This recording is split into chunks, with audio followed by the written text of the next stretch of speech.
Assalamualaikum warahmatullahi wabarakatuh. Very good morning to everyone. Shall we start our session with the recitation of Al-Fatihah? May Allah SWT bless us all. Al-Fatihah.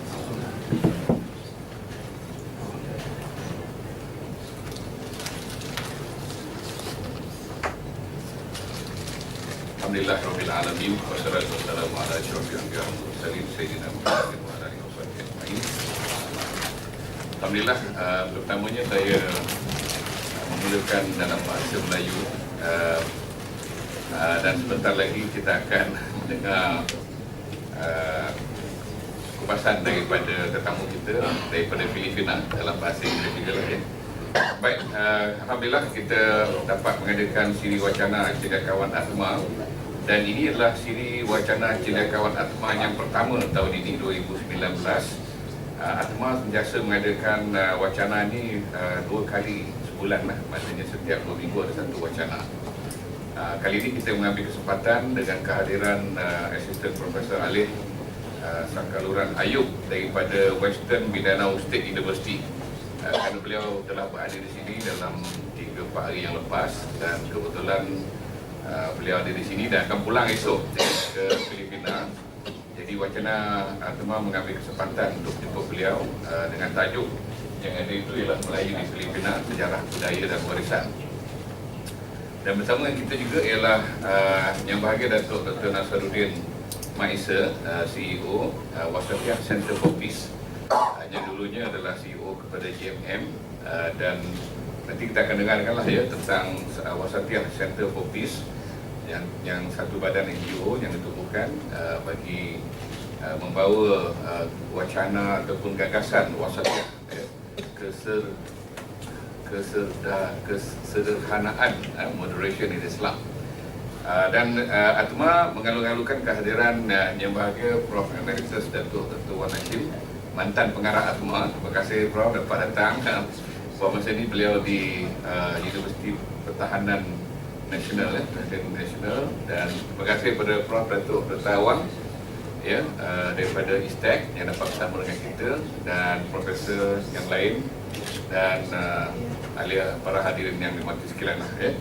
Baik, tajuk ini ialah mengenai Melayu di Filipina, dan kita dengar banyak cerita pasal Filipina ni dulu adalah kepulauan ya, kepulauan di negara Filipina, tetapi perkataan Filipina atau Filipin itu originally the word Philippines is named after the king Spanyol King Philip ya, daripada Spanyol, dan pada masa itu telah menawan kepulauan ini dan diberikan nama oleh Spanyol, dan kemudian diberikan nama Filipin. Mungkin we will hear more from Dr. Alih on this matter. Tapi kepulauan Filipina, kepulauan di Filipina ni antara lain ialah di Sulu Mindanao ni. Kita dengar Mindanao tak pernah pun ditawan atau dijajah oleh pihak luar, dan Mindanao ataupun dan juga Sulu adalah kawasan yang disebut sebagai Kesultanan Sulu, yang dulunya Brunei juga terlibat dan telah mengasaskan Kesultanan Amanillah ya. Amanillah ni di utara Filipina yang hari ini namanya Manila, dulunya Amanillah ya, Kesultanan Alam Melayu yang berada di dalam keamanan di bawah payung Allah lah ya, Manila ni. Tapi hari ini namakan Manila, yang asal dulu daripada Kesultanan Amanillah yang digagaskan oleh Kerajaan Brunei pada masa itu setelah Kerajaan Brunei berjaya ataupun Kesultanan Brunei berjaya mengalahkan kelompok Tondo government during that time. Yeah, and then in 1500 15th century, Mindanao established a sultanate called Maguindanao, dan kemudian kita dengar bagaimana Ferdinand Magellan datang bersama tentera British in 1500 and then conquer the island, and then we were informed about Raja Humabon. Raja Humabon ni adalah di zaman Kristian Katolik lah yang menawan Spanyol pada masa itu, dan berlakulah peristiwa yang hebat di mana usaha mengkristiankan penduduk di seluruh pulau-pulau ini, termasuklah di sebelah atas, di Luzon, Cebu dan seumpamanya. Baik, jadi hari ini kita dengar orang-orang di Filipina ni masih lagi sayang kepada bangsa Melayu, keturunan Melayu, dan yang terbaru ada seorang menteri yang ni presiden dia mengaku dia seorang Muslim. Merdeka, perkataan merdeka tu ada dalam perkataan Tagalog tu. Saya hanya tahu Tagalog ni satu je perkataan tu. Ulan tu hujan. Ulan Tagabe hujan yang lebat dia kata. Tapi banyak perkataan bahasa Melayu, kalau mungkin perawang pun boleh share nanti. Perkataan dalam bahasa Tagalog ni ada banyak dalam bahasa Melayu.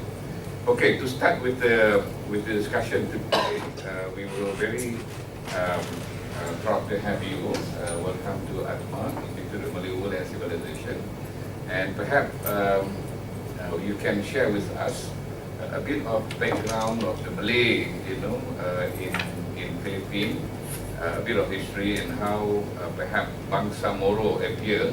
The word Moro is a short form of Morocco, and how does Morocco government involved in the in the establishment of Bangsa Moro in Philippines. And perhaps you can also share with us how does Sulu people, the relationship between Sulu and the Sabah people now at this moment. And then there are many more stories that we heard in the past about terrorism, extremism, in Mindanao and whatnot, and whatnot. And perhaps this will highlight, if you can highlight certain things that we start question and answer later on. Yeah. So feel free to take your time. We have until by 11:30, and perhaps maybe after half an hour or so, we let Tamadun will share his experience, his engagement with the Philippine NGOs and a few other groups to establish peace talk and his engagement with the people in Philippines. Please welcome Assistant Professor Ahila. Ahil. Ali, yeah, okay. Thank you. Kami, turn on. Okay. Bismillahirrahmanirrahim. Assalamualaikum. How I wish I could speak Bahasa. I'm still learning, but my brother fluent in Bahasa long time ago. And also my uncles, they used to, trade with Malaysia. They used to travel to Labuan to buy goods, and also they bring goods. But then when I think it was during President, I think Macapagal Arroyo closed the barter trade. Let me just briefly give you, we Muslims in Mindanao, in terms of our roots, we shared our civilization. And there are things that we can say that we have the same roots. There are words similar to the Bahasa being spoken in Mindanao, and even Tagalog, there are borrowed words. So in terms of language, we have connection. And in terms also of arts, architecture, and even food, we have similar, I think, you have been there, you have tasted our food. And of course, in terms of the introduction of Islam to Mindanao, I think before the Arab missionaries came, it was the traders, I think, and also written in our history. And when I was in elementary and even in high school, we read books telling us that we are from Malay race. So it's very clear in history books, written even not by Muslims. And then, before the naming of the Philippines as Philippines, after King Philip, that was, of course, the Spaniards colonized. But before the Spaniards came, Mindanao, Sulu, in terms of governance, we had already what you call strong governance, strong government, because we traded already with other countries. like China, and I think Malaysia also, and other ASEAN countries. Now, even the name of the rulers in Manila, Raja Sulaiman and others, they have Muslim names. So the connection of our people with your country, and of course you mentioned Brunei, Indonesia, I think we have the same roots. And even I still remember when I was in elementary, my grandfather, they used to wear the Malay, what do you call that? Bolehkah? Yes, yes, Sarung. yes, sarung. We call that malung. Yours is sarung. And also the design, the design of the cloth is also similar. And even when we wear the batik like I wear now, we wear this in a special occasion. We don't wear barong Tagalog, especially the Moros. We wear the batik to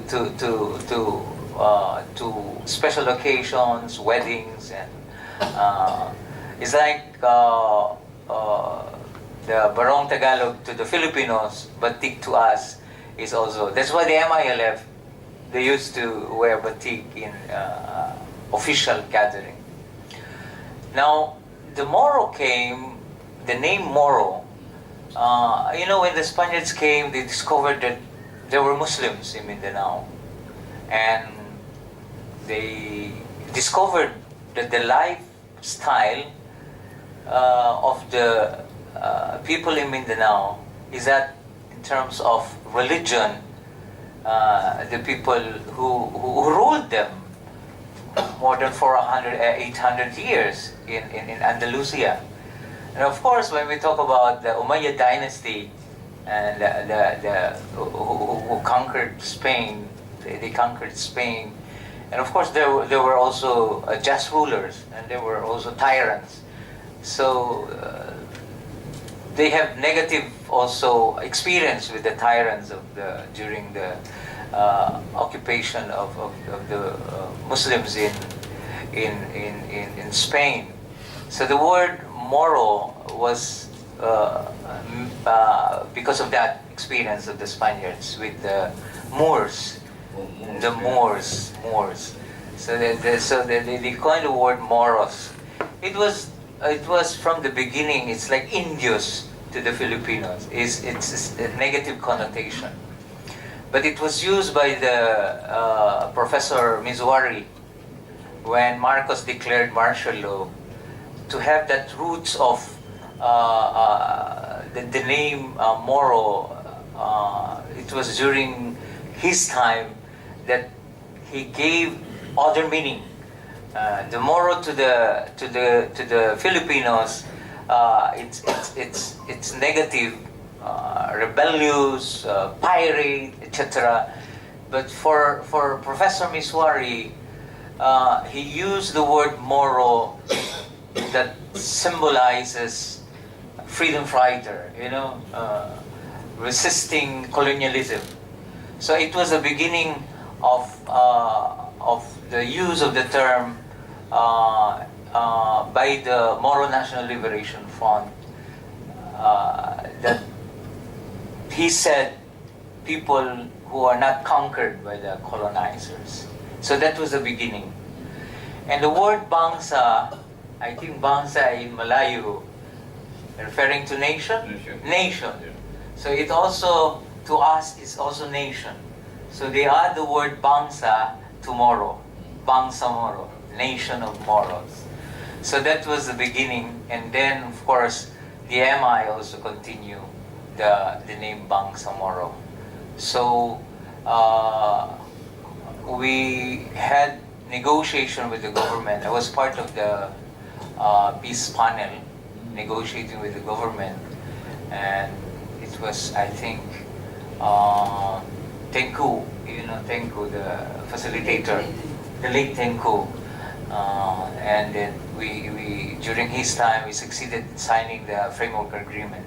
After the framework agreement, the comprehensive agreement on the Bangsamoro, and that was the basis of crafting the Bangsamoro organic law. It was submitted to Congress and Congress passed it. And recently we ratified the Bangsamoro organic law, and I think today the president will appoint the 80 parliament members.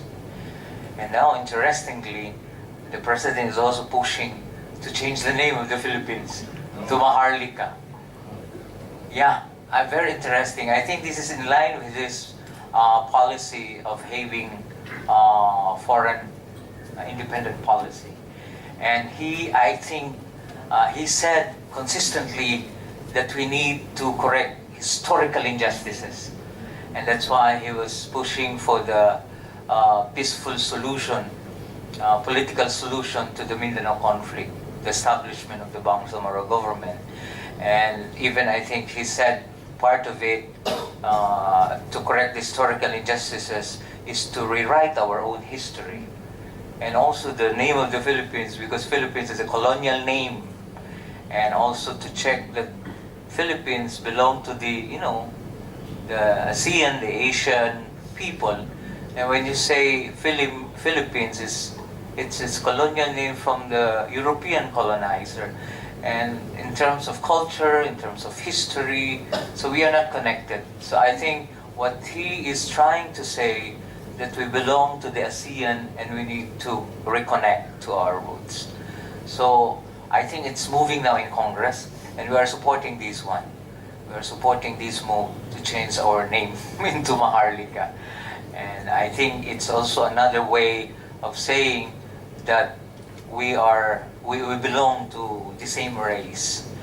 And I think long time ago, I think before European conceptualized of this European Union, I think Asian already mentioned this one. It was, I think, yes, right. We need to, I think, to start also to revive that conversation. I think intellectuals, IQ scholars, we need to contribute so that we will have unified, especially we Muslims in this area, we need to share, because in terms of development, culture-based development is very important. I think Philippines, the crisis of the Philippines is identity crisis. Identity crisis because of the influence of different colonizers. We had the Spaniards, and then not so with the British, American, the Japanese, and other, I think, influencing our culture, etc. And this is, I think, the problem in terms of the concept of patriotism. We are not loyal to our own country, but we are loyal to other countries. That's why I think the president wants to inculcate in the minds of the Filipinos that we have to go back to our roots. So, and then Islam, we talk about the introduction of Islam to the Philippines. Long time ago, I said, before the coming of the Arab missionaries, the traders, the Chinese, the Malaysians, Indonesians, and Brunei. So the kind of Islam that we have is very accommodating. I think the Sufi, the classical Islam was dominating in those days. Of course, up to now, there was no problem in terms of relationship with other culture, with other faith.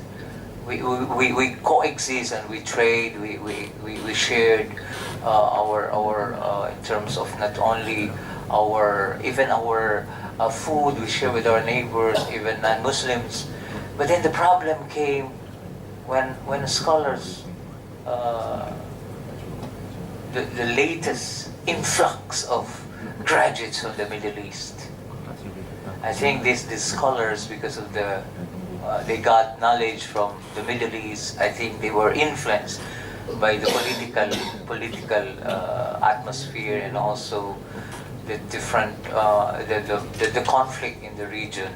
I think also shaped their behavior. So when they came, they want to impose also I think this is the beginning of the problem.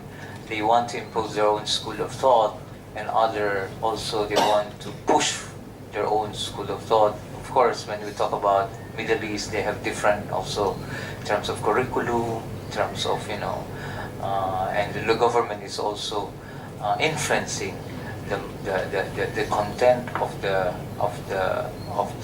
teaching.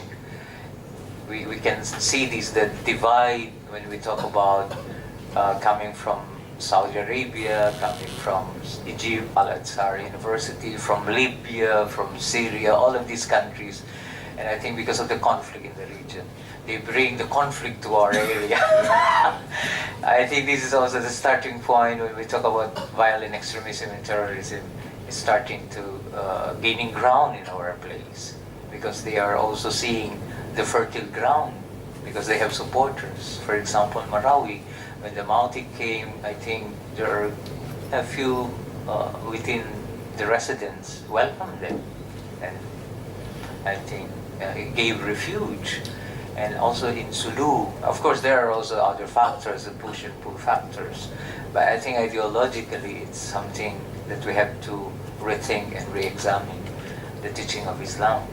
So our main concern now is to go back to our roots. I think Malaysia, Indonesia, Brunei, and even Singapore, we can, I think, collaborate in and popularizing the old, the classical Islam, the mystical Islam. So this is what we need. I will end there. You can ask questions. Thank you very much. Thank you. Thank you very much, Professor Ahil. Ali. Yeah. Okay, thank you very much. Kedua Ali from Black Ali also. Thank you. So kita telah mendengar kupasan berkenaan latar belakang yang Filipina dan bagaimana kecenderungan pada hari inilah di incarnation of the new president, back the root of the Malay nation of bangsa Moro. Well, after all, Philippines is placed in the Sunda plate, in the Sunda plate within the Malay archipelago. Yeah, and we share a lot of food. I remember the word mahal. A long time ago. Mahal means expensive and also beautiful. Love.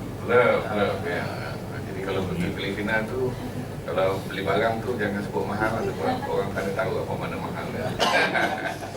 Baik, kita telah mendengar tu, mungkin kalau ada soalan bolehlah kita kemukakan, and perhaps I can now invite Yang Bahagia Datuk Dr. Nasaruddin.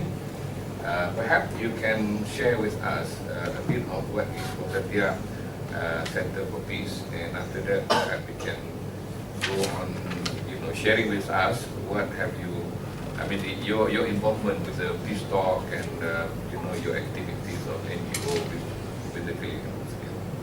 Please. Bismillahirrahmanirrahim. Alhamdulillah, wassalatu wassalamu ala Rasulillah wa ala alihi wa sahbihi wa wala wa ba'd. Excuse me, Prof. I'll be speaking with the English. Yes. Professor Sufyan, pengarah ATMA, all professors, Professor Emeritus, Datuk, pensyarah dan anak-anak sedang pelajar yang dihormati sekalian. Lebih dahulu saya merakamkan ucapan terima kasih kepada ATMA, kepada Prof. Sufyan kerana memberikan kesempatan kepada saya untuk bersama dalam Wacana pada pagi ini bersama dengan Profesor S dan Profesor Ali. Kami dah jalan lebih kurang 5 hari now dalam beberapa siri program yang Warisan Center for Peace anjurkan, bermula daripada hari Isnin sehingga hari Rabu. Pada hari Isnin dan hari Rabu lepas, Warisan Center for Peace menganjurkan roundtable discussion on the final findings of the research which was granted by the center. Kita call in for research proposal last year. So about 200 topics were submitted, and from that 200 I selected 20 of the topics which is related to what we are doing. So after about a year now, so yesterday, Monday until Wednesday was the final presentation of the findings of and then to be followed by the report towards mid this year.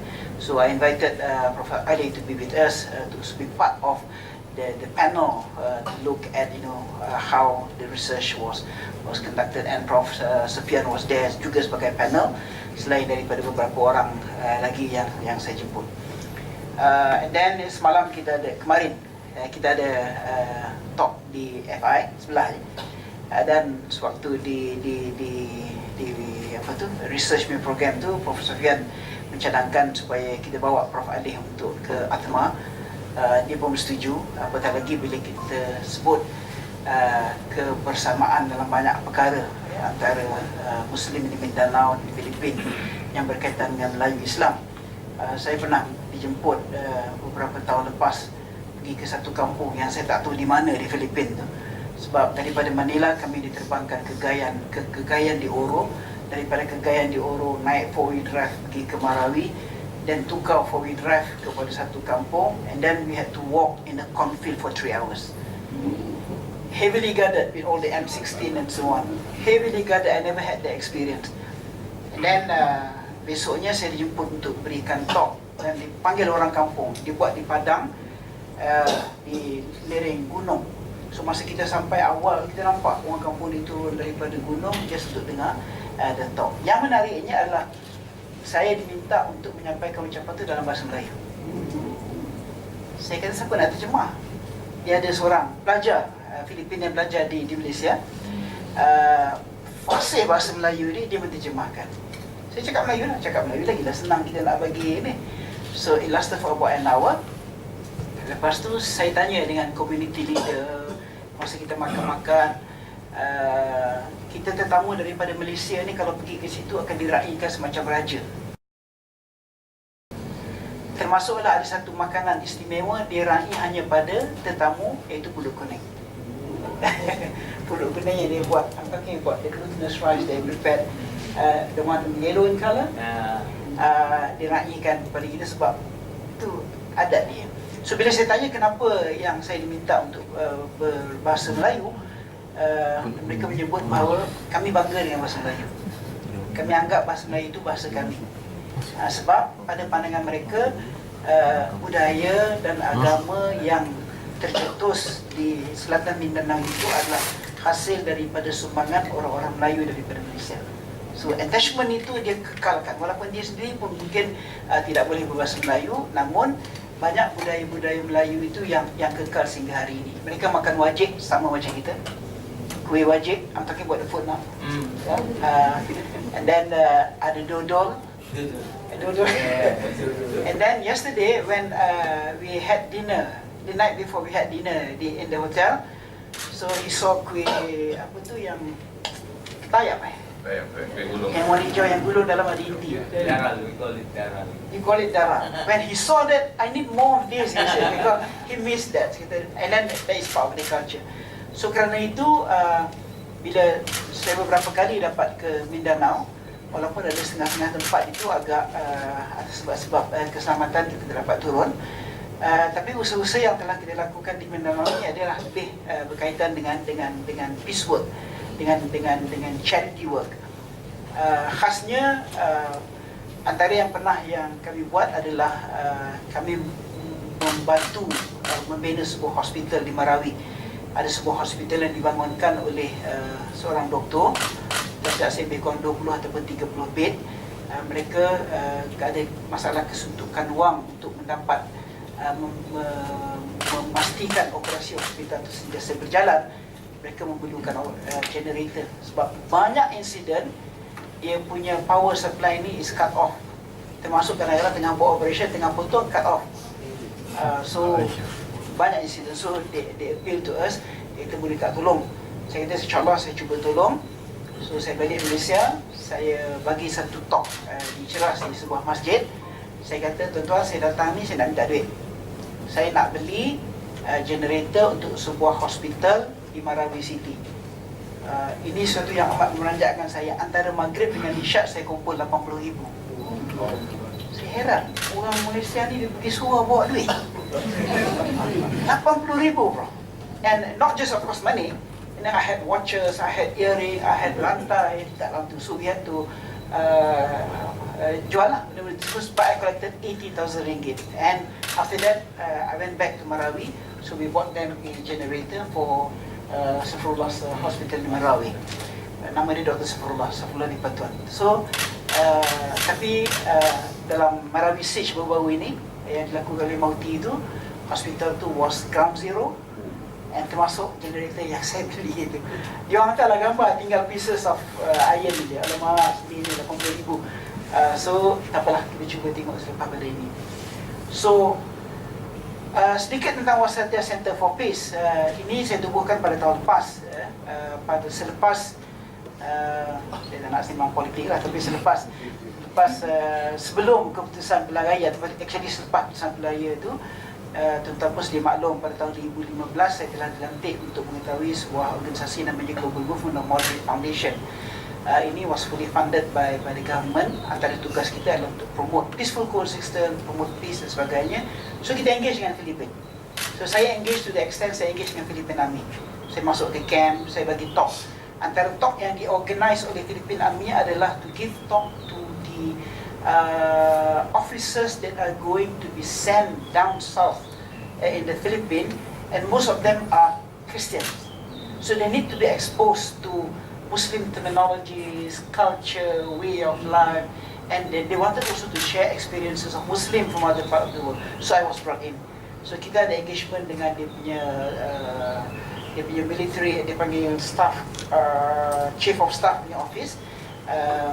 Kita engage lah dengan Filipina Army. And for 3 years berturut-turut, kita menganjurkan lawatan daripada anak-anak muda Muslim daripada Mindanao.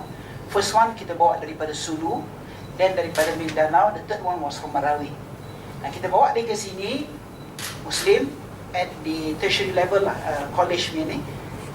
Di tiket mereka dibiayai oleh tentera Filipin.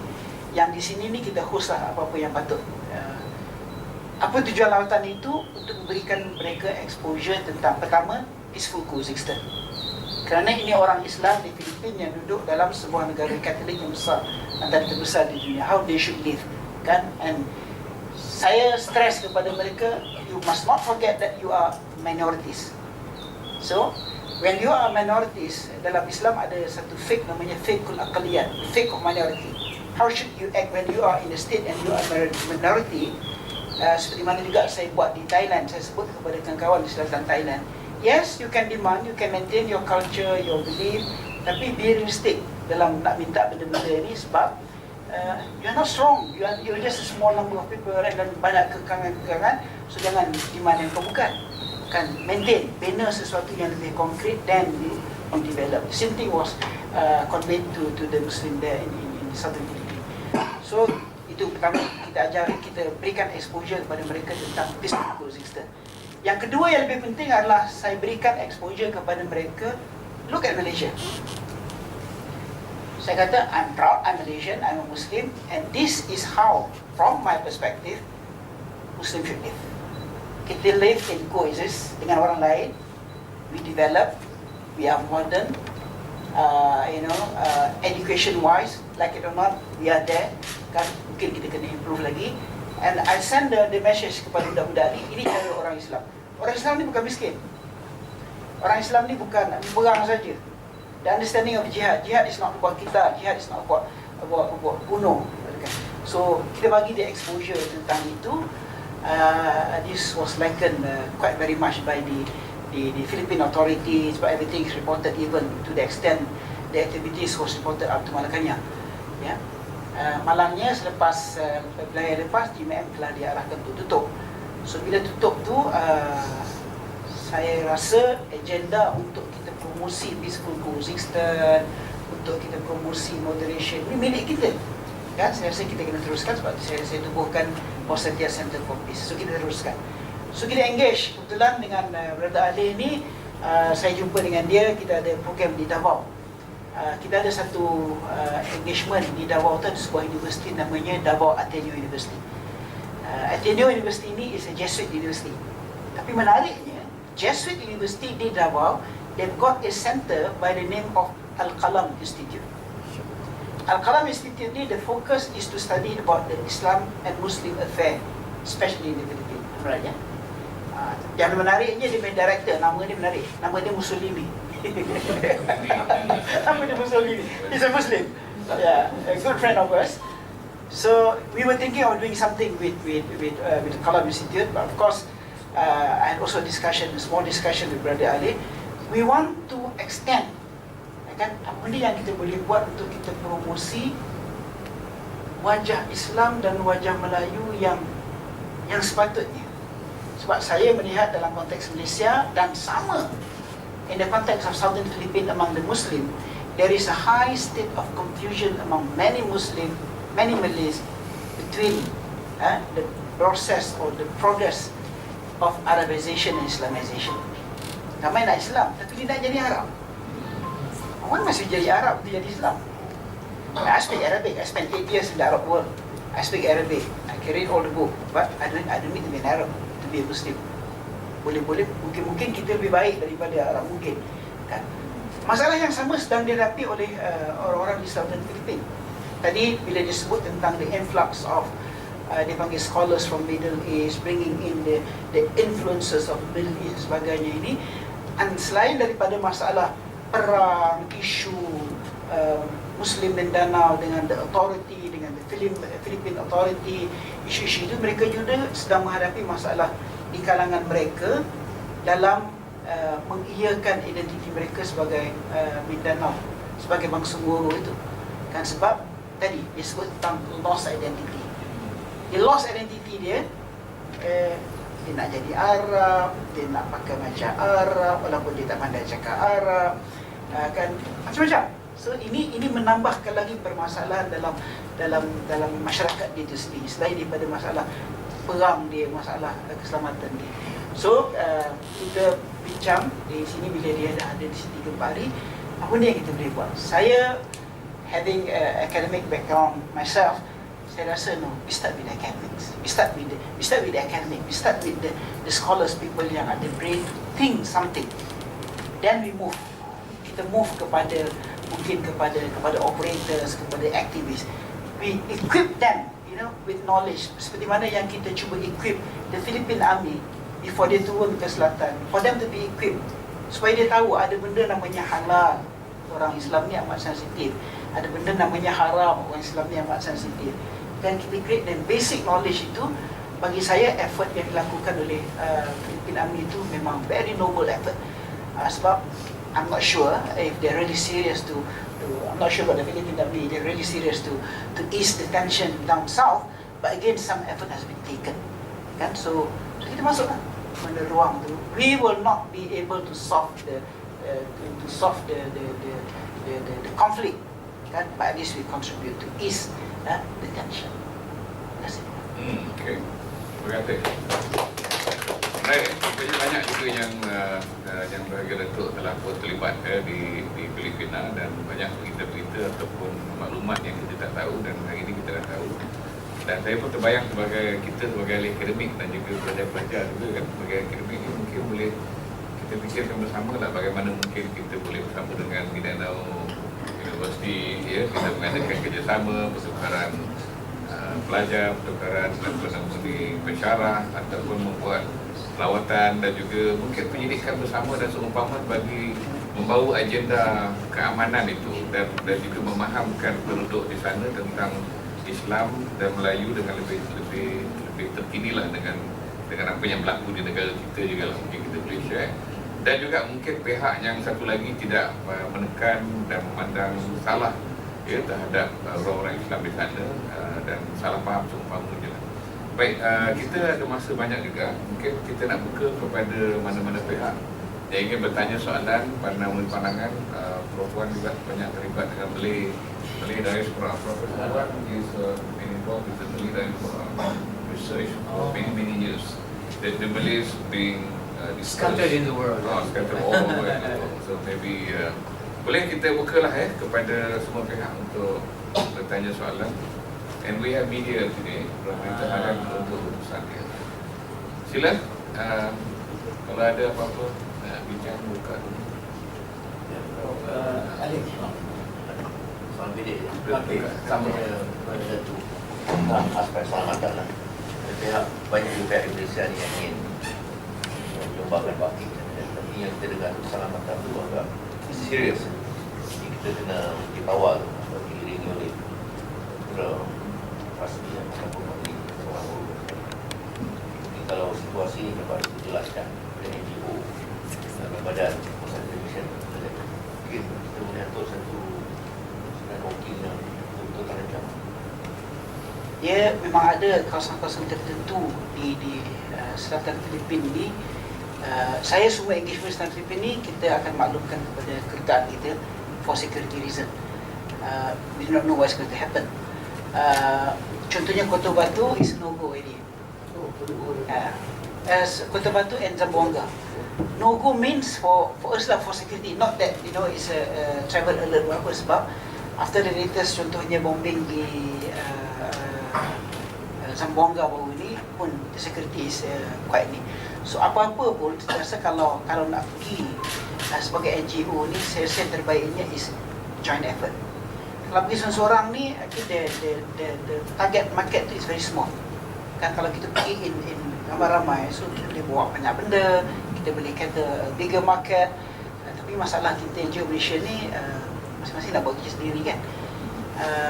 So tak adalah coordination itu. Tapi whatever it is, again, kalau menggunakan networking yang ada, saya hanya masuk ke sana melalui kontak yang kita ada, especially di Filipina ni, AMI. Dan kita juga harus engage dengan bukan saja NGO Islam.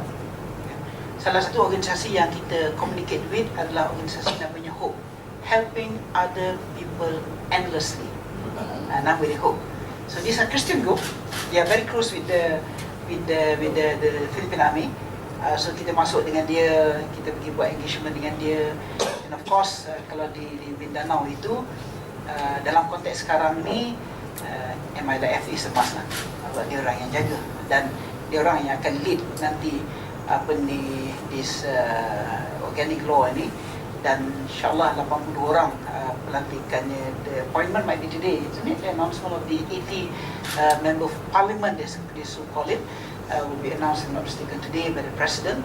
So yang kita discuss dekat ni, kita biar dulu 80 ni dilantik, and then kita buat dulu some groundwork, then we come in all the other different form, academic, research, NGOs and so on and so forth.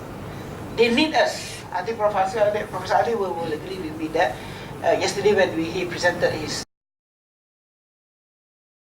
lifting the economic status of the poor families in the region. And I think very important also your role in terms of how do you contribute in terms of capacitating the Bangsamoro, in terms of governance, and in terms of also the educational system, because we are given the power to restructure our educational system, because we are trying to introduce so that our culture, our religion will also play a role in shaping the minds and hearts of our youth. So that's the few things that I'd like to share with you. Thank you. Prof. Ali, Yes, sir. my question is really, is there really a hope for creating an autonomous region, and who are the leaders today? Yeah. Replacing Norneswari. Yeah. And what can you do with the so-called landlords? The warlords. The warlords, yeah. Are you going to disarm themselves? I We think see that. even the ratification of the Bangsamoro Organic Law, the leadership of the MILF and the central government, they tried their best, to navigate and calibrate how to deal with the warlords. They cannot antagonize right away. They have to, be careful. And even the MILF, they need to get the support first.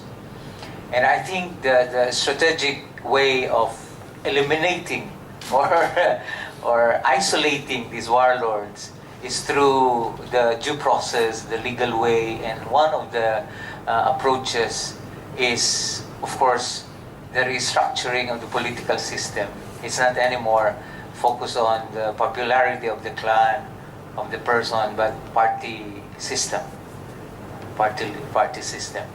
So in a way, it's a platform-based political exercise, not based on the popularity of the person. That's one. Second is, seriously, the government and the MILF, the new government, the Bangsamoro, will be jointly doing operations to eliminate private armies. So they will be joined, I think, in terms of policing the Bangsamoro and the central government, in terms of establishing peace and order in the area. And in terms of inclusivity of governance, even the formulation of the basic organic law, very inclusive of other sectors. There are reserved seats, and even for this appointment, they are given reserved seats for the MNLF, for Miswari, was offered it was offered to him to be the wali. Wali is like your king, because we are parliamentary instead of a king, of sultan, because there are many sultans now claiming to be sultan. So if you give them to be part of the governance, there will be quarreling, another conflict. So instead of sultan, we compromise that we will use the word wali.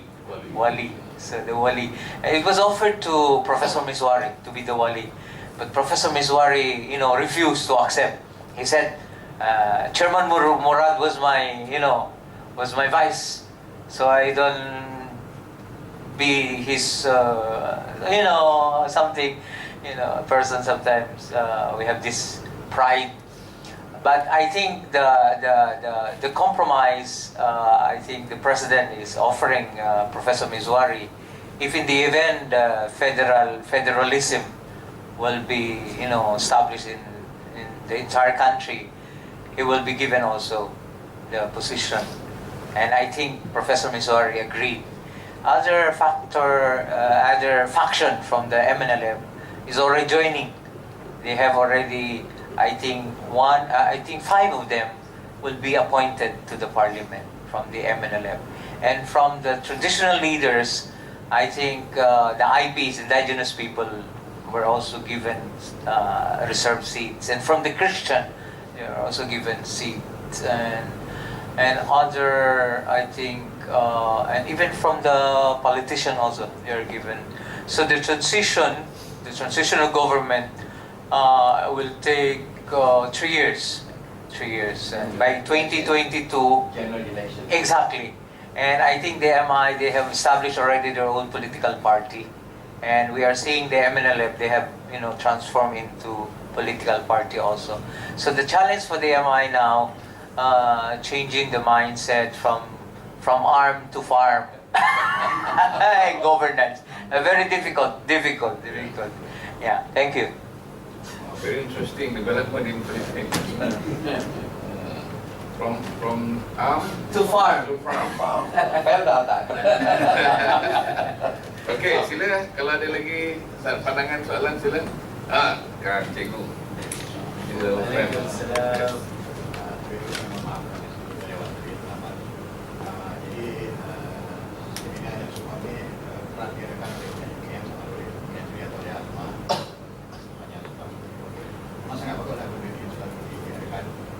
Yang Datuk Seri katakan tadi, bahawa kebanyakan dia bergerak secara sendiri, jadi tidak ada secara kesempatan.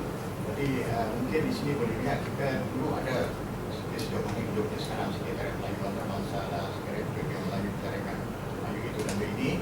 Jadi mungkin saya tak tahu bagaimana dapat menggerakkan supaya duduk semeja melihat bahawa Melayu yang bertebaran sekarang di seluruh dunia ini, di Filipina, di Labuan, di Afrika, di Sri Lanka, di Australia, di Inggris, dan kita coba dikumpulkan dengan melihat kekuatan masing-masing, apa yang boleh dikongsi dari segi kerjasama pendidikan, kerjasama ekonomi, kerjasama pentadbiran, dari segi mengembangkan dan meningkatkan budaya dan warisan di samping sejarah, supaya Melayu itu yang selama ini cuba ditenggelamkan oleh sejarah yang British, itu fakta yang mungkin sudah mula merelak umum, menenggelamkan bahasa Melayu sebenarnya mereka ini merasa rendah diri, sejarah yang ditenggelamkan, disembunyikan, supaya tidak merasa besar.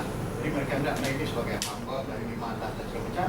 Sedangkan Melayu adalah satu bangsa besar dahulu dan juga kini. Jadi ini itu kan dan mungkin kerjasama tidak sampailah kerjasama keuangan misalnya. Tapi dari segi pendidikan, ekonomi, perdagangan dan segala macam, pengekalan budaya dan bahasa yang baik itu dapat dibuat secara bersinergi.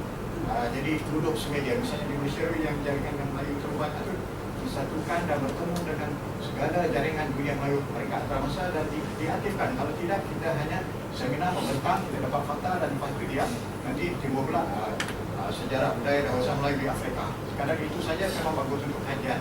Tapi apakah langkah sebaik itu?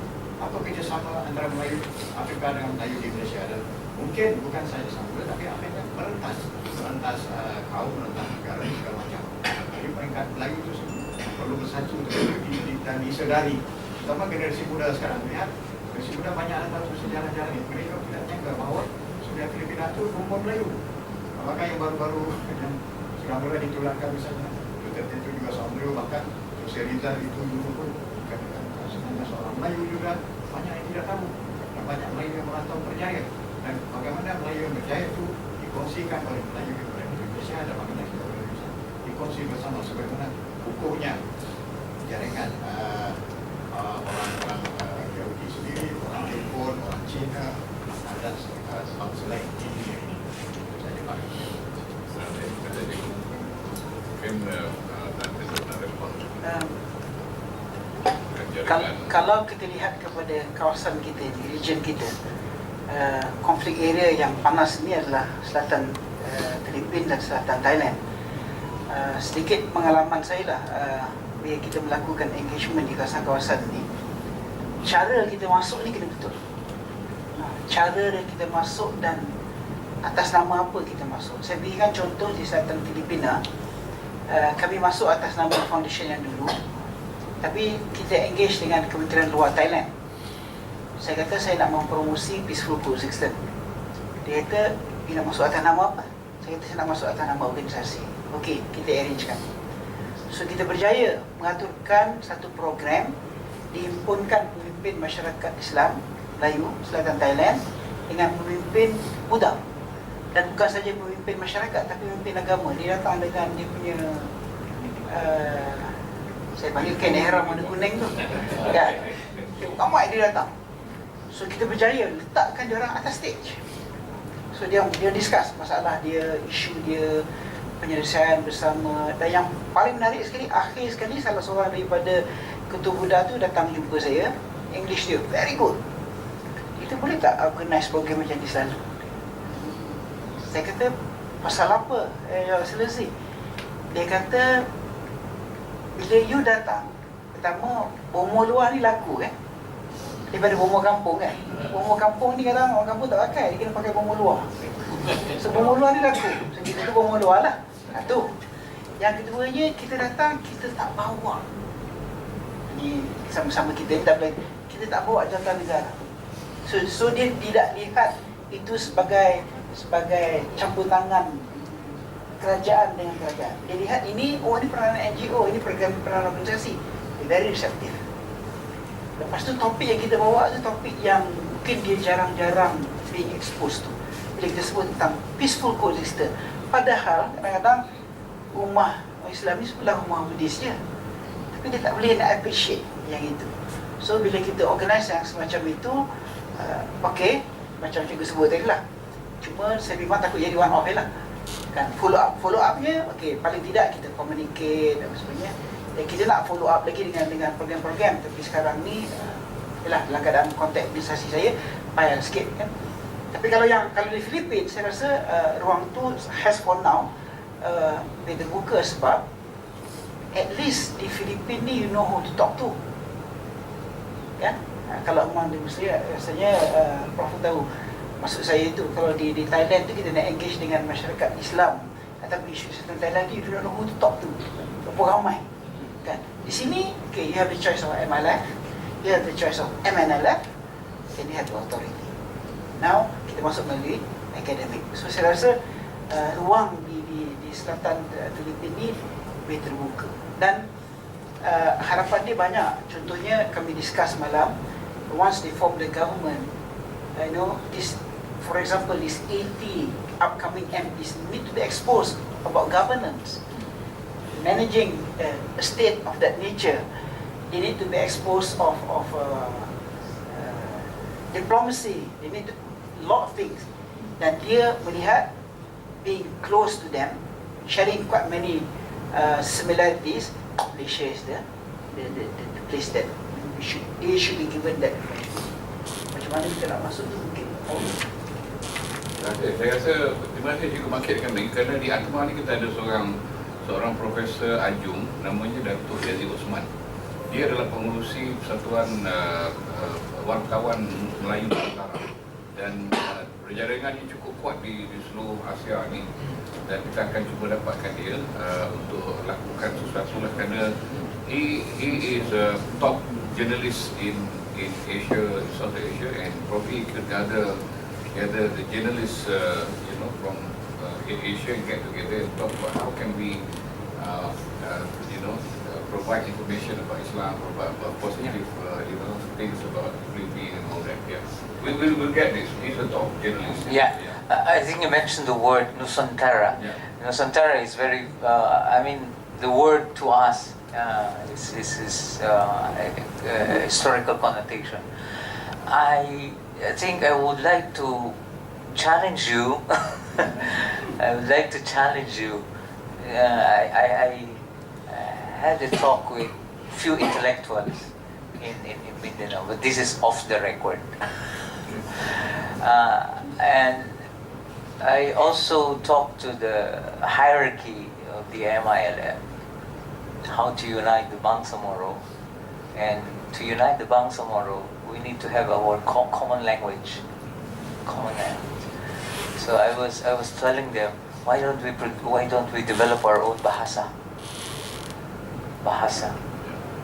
So I think this is our long-range plan, and there are words similar with your words, and I think in the ASEAN the bahasa is widely spoken. So that's a challenge for us. We can do MOU, and then we can send teachers here to go over there, and we work on this later on. But the journalist group in Asia will help to give good input and positive input to the nation. That's my question. Isn't Tagalog is your own indigenous bahasa? Because Tagalog is part of the Malay Polynesian subset. Yeah. Yes, I agree. Tagalog. And becomes a national language. Tagalog is a national language. Tagalog is a national language. But what we are trying to... You have it Malay as a second or third language. It's good, but what I'm trying to say is it's not necessarily Bahasa Melayu, but it can be Bahasa Bangsamoro, but similar with the Bahasa Melayu.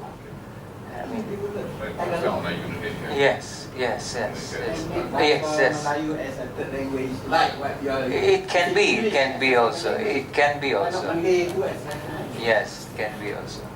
And in my university, Western Mindanao University, one of our colleges, the Asian Islamic Studies, they offered already the Bahasa, your Bahasa, as one of the part of the curriculum. One suggestion as a authority propose a little bit to the I think one thing you have to decolonize is to describe English as the first language. Decolonization. Decolonization. Yeah. Exactly. English need not be your first language. Yeah. Officially, your national language. I think this is the problem in the Philippines. We are, It's not easy to decolonize. But change the name first. Okay. Philippines.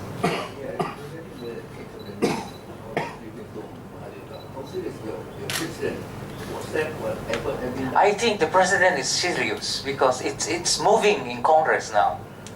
It's legislation. It's legislation. It's not just pronouncement from the president. It's in legislation. I think they will integrate that name when they will change the constitution, because we will be shifting from the presidential to federal. So we will, I think, changing the constitution, and by changing the constitution, it's easy to change the name of the Philippines into Marlica. So hopefully, sure. Mindanao will be a state in a nation. Yes. I think that's why the government is really pushing for the establishment of Bangsamoro as a template for that federal system to be, as a credible reality that federalism will Malaysian model. Yes.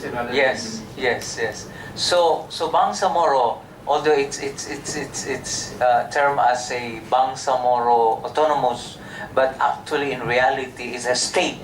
It's a state within a state, but it cannot be called as a state because it will violate the constitution. Can be provincial. Yes, that's why it's a regional government.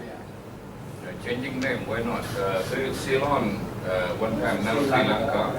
And also Peking, one time was Peking, but now Beijing. Yes. Yeah, and a few names changed also in Russian. One time was China. Yeah. Myanmar, yes. Okay, Prof, sila boleh tekan butang. Saya ingin kalau dapat sedikit maklumat dan lebih lanjut tentang NGO yang Datuk cetuskan tu. Sebab mungkin ramai yang bukan, kalau tak turut serta secara directly, mungkin indirectly ke. Dan kalau boleh terangkan sedikit tentang sumbangan-sumbangan atau sokongan-sokongan yang didapati oleh NGO pasal dia. Terima kasih. Terima kasih, Bro. Ofis kami dekat je, dekat Bandar Puteri Bangi. Okay. Dekat je.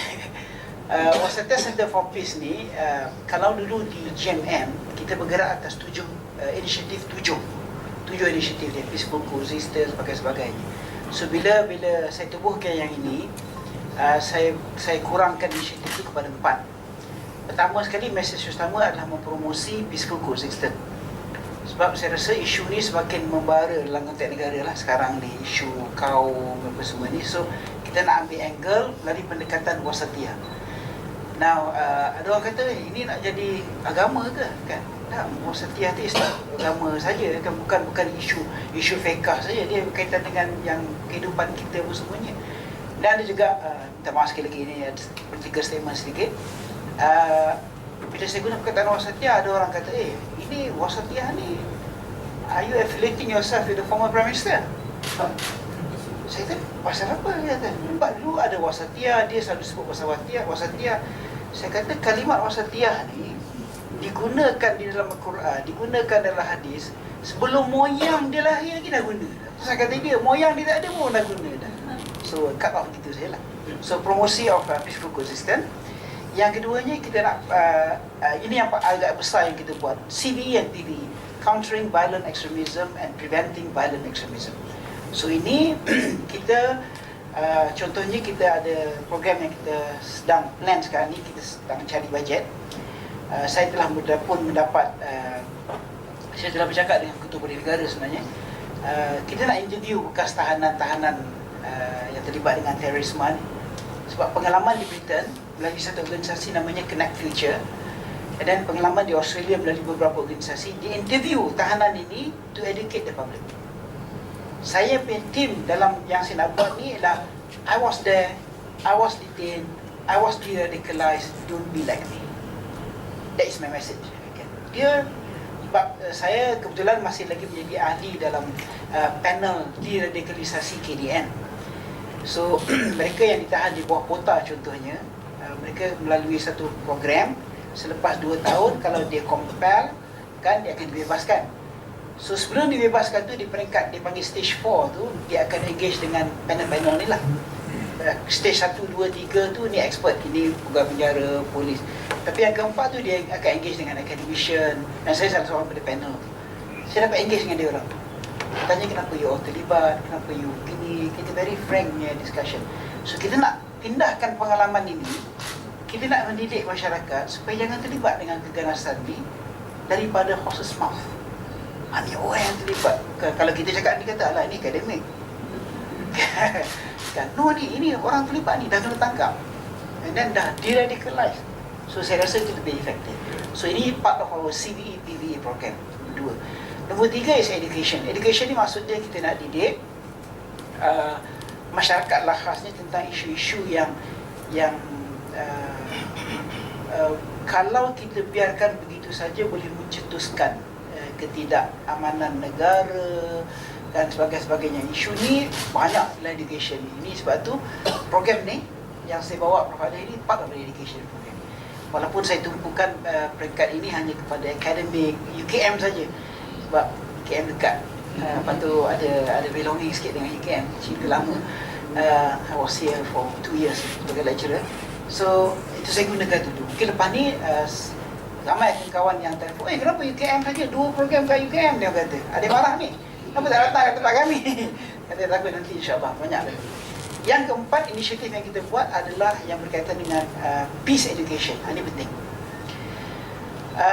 Daripada 20 research yang disubmit kepada kami melalui grant itu, ada satunya research yang saya pilih yang berkaitan dengan macam mana kita nak mempromosi pendidikan apa dipanggil peace ni, peace education lah. Peace bukan maksudnya perang saja. Peace, living together, appreciation, tolerance, moderation, semua itu dalam sistem kita. So saya punya harapan hasil-hasil kajian ini nanti adanya yang akan kita angkat sebagai kertas cadangan kepada kerajaan. Adanya yang akan jadi reference akademik lah. Sebab itulah selepas habis saja kita kumpulkan penyelidik ini, saya tubuhkan hasil cadangan daripada ahli panel. Saya tubuhkan, kita panggil Council of Expert dalam bidang-bidang yang kita dah kategorikan dalam bidang yang 4 itu. Hopefully ini dah sedikit contribution gitu. Okay, funding sekarang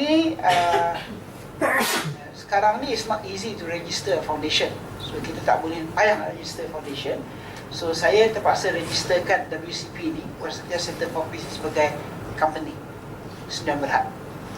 So company ni ada flexibility in a way untuk kita berniaga. Saya tak pandai berniaga. Saya cakap dengan kawan dia, tak apa, yang part tu nanti dia kata kita tolong carikan duit. So as for now ni kami tak boleh terima duit sebab kita sedang berhad. Mana kalau orang nak donate, tak boleh. Ada orang tanya, boleh ke kami donate? Kalau tak boleh, kami sedang berhad. Kita company, you donate nanti you problem kan? Tapi kita dalam usaha untuk mendaftarkan juga WCP ini has a foundation. So paper kita semua dah ada dekat SSM. Kita sedang tunggu sebab sekarang macam biasalah, kita nak daftar foundation ni ada 2 cara ya. Selalu satu yang melalui BHEUU untuk bagian haiwan undang-undang, haiwan you don't need to have 1 million dalam account. Tapi nak dapat payah. Lagi satu kita daftar melalui SSM. But this one you need to have 1 million in the account. Ni kita nak cari 1 million ni kan. So kita sedang tunggu, tengoklah macam mana. Once we get into foundation, then kita boleh start terima donation daripada sesiapa yang nak donate lah. Saya dah bercakap sebenarnya dengan beberapa corporate. They like what we are doing. Dan saya kata, it's not just theory, saya dah buat. These are the things. Kalau Prof dan semua nak tengok bit of what we have been doing, just go through our website wasatia.org. So itu contohnya, I've been invited. Kita patutnya tahun ni di United Nations will be declared the International Year of Moderation. Malaysia take lead. Sebab I work for that for 1 year dekat New York. Kita work, kita lobby, kita jumpa orang, kita punya pegawai kedutaan di kita punya Malaysian Permanent Mission di New York really work hard for it. And we got the resolution last December. Bukan December, last December, January kita tengah got the resolution 2019 to be declared International Year of Moderation. Tapi sekarang tak siapa nak ambil lah benda tu. Habis begitu saja. We were supposed to organize this year a meeting of UNESCO di Malaysia with the attendance of DG of UNESCO. Itu saya engage dengan UNESCO sebab kita nak adakan satu international conference ini on the impact of education on TV and CVE, preventing violent extremism and countering violent extremism. Macam mana kita nak install di dalam sistem education kita. That conference is supposed to be organised here in KL this year, tapi pun dah sign off lah, tak dapat. So saya sayang sedikit lah, banyak benda-benda yang international yang saya rasa akan ada impact. Tak apa. Tapi I'm not frustrated in a way. Bila saya tengok, tak apa, saya gunakan sedikit kenalan di universiti ni, tak main senajakan sedikit. So, macam mana kita nak try to keep on the ball rolling supaya agenda ini, sebab the world is looking at us. Kalau sebut pasal peaceful coexistence, Malaysia is the best model. Dan saya berucap saya ada pertemuan dengan IFRI di Paris. IFRI ini is second after Brookings Institute. Dia the largest think tank body in France. IFRI, saya sebut pada IFRI sebab dia orang tengah cari formula macam mana untuk menangani keganasan daripada kalangan orang Islam, satu, di France, dan Islamofobia di kalangan Parisian ataupun orang-orang French. Saya kata, you got to shift the notion and the perception of Islam to be limited as for now only to the Northern Africans. Sebab kalau kita pergi Perancis, Islam tu Morocco, Tunisia, Algeria. Itulah Islam. Dan kebetulan dia orang yang banyak terlibat dengan keganasan. Saya kata the largest population of Muslim in the world is in Indonesia, is in Malaysia, in this part of the world, the Malay Archipelago. We never thought of that. Now I come to you. So, and then I talked to another organisation, the Front Islamic Foundation. They can bring in, they kata, an exhibition about Islam in Malaysia, in Southeast Asia. I say yes, but I'm not going to bring speakers. Then at the first round, what I'm going to bring is Islamic architecture, Islamic art yang ada kat kita. Kan sebab orang Paris kan, dia appreciate art, dia appreciate. Saya kata I want to bring them. Dia orang suka. Tapi bila I tengok bajet, aduh, nak bawa painting daripada Malaysia lah. Kata tak mampu lah kita. Same thing dengan di beberapa buah negara di Europe. Berlin call me. You come. Sebab dia nak tengok yang Malaysian innovation. Again lah, I really need the support of academician, institution macam ATMA ni. Yang ni pun kita boleh work on it. Kesan saya yang saya dapat daripada sejak ni, bahawa sasaran Bantuan Datuk ialah lebih kepada Melayu. Not really juga, quite comprehensive and quite ni juga. Tapi ialah isu-isunya tu mungkin. Tapi kita cuba nak melatarkan dia supaya dia be appreciated by others. Contohnya peaceful coexistence. Saya sebenarnya takut nak buat kenyataan tu, tapi saya dah lontarkan sekali, tapi tak carry sangat. Saya dijemput untuk bagi khutbah di kedutaan kita di Washington DC. Saya bagi khutbah. Habis khutbah, lepas tu next Friday je dia kata okey, kita tak semayang. Kebetulan saya lama dekat DC masa tu. Dia kata kita pergi solat Jumaat dekat satu center. Siapa yang biasa dekat US, dekat Washington nama dia Dallas. Bukan di LLS tu, dia ya. So saya pergi dekat center tu. Dia kata kita akan jadi grup yang ketiga untuk solat Jumaat. Dia kata third group, yes. First group, dia habis je khutbah, dia habis main Jumaat, so disiplin. Dia keluar daripada masjid, kereta semua keluar, dan second group masuk. Tak ada traffic jam, tak ada apa. Prof tahulah, dia lama kat US. After the second group, dan come ke third group. Third group tu lepas solat Jumaat, sebab the third group yang last tak ada dah tu, so they give me the microphone to bagilah tazkirah ringkas. So I gave a short tazkirah. And then masa kita makan-makan dia sebut, saya tanyalah pasal 3 shift tu. Dia kata no, ini pun tak cukup. To the extent some of our, dia kata, brothers yang nak pergi solat Jumaat ni terpaksa sembahyang dekat church, terpaksa sembahyang dekat synagogue. There are church yang dia akan buka di Medewan bentang 3 orang sembahyang kat situ. There is a synagogue dekat DC tu yang buka orang sembahyang Jumaat. Saya kata ini kalau kat Malaysia saya sebut ni kapil lah saya ni. Saya kata jatuh kapil lah. To that extent. Okay, that is the peaceful coexistence. Okay, kita tahu masyarakat kita belum ni lagi. Macam mana ya kita nak promosi benda-benda macam ni kan, sebab we have been discussing a lot about contextuality in the context of Islam and culture.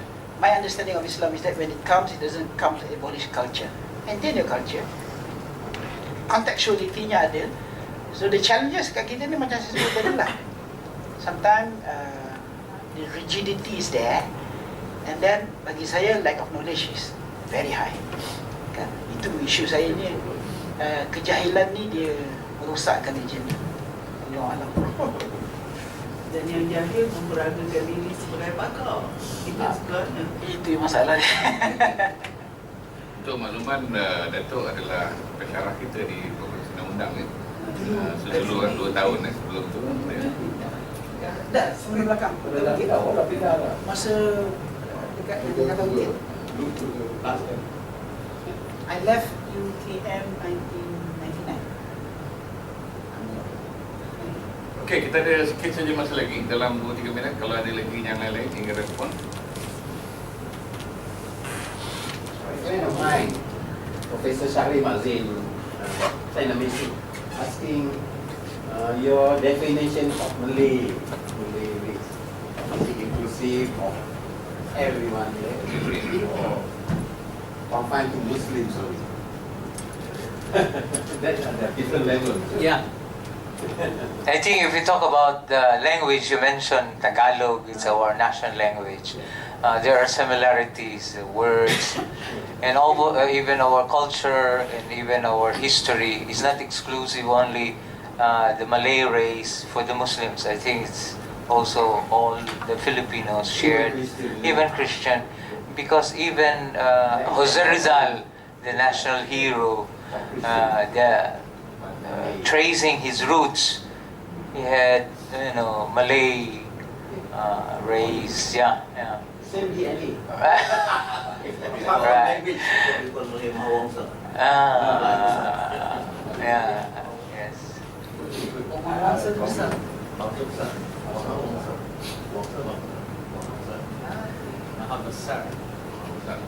But there was a phase in your history when the Philippines wanted to be the 51st state of America. Yeah. Almost. Taken away from the believer. I think one of the signatories of the Zamboanga Declaration. Zamboanga was the seat of the Moro province during the American colonial period. And when Philippines was established, the Moro in that place petitioned the U.S. Congress. They said in their declaration, and one of the signatories was my great-great-grandfather, that was a Kaluran, the native from Zamboanga. They said, we would rather be part of the United States than to be annexed to the Philippine Republic. That was a declaration. Because they want to be separated from the Philippine Republic, because they have their own governance, they have their own unique culture. This is written in history, but of course being denied also by the Philippine government. So I think that's part of our history. That's part of our history. And that's why I think very interesting the development now. I think the president is serious. Yeah, thank you. Baik, terima kasih. Saya fikir tepukan umur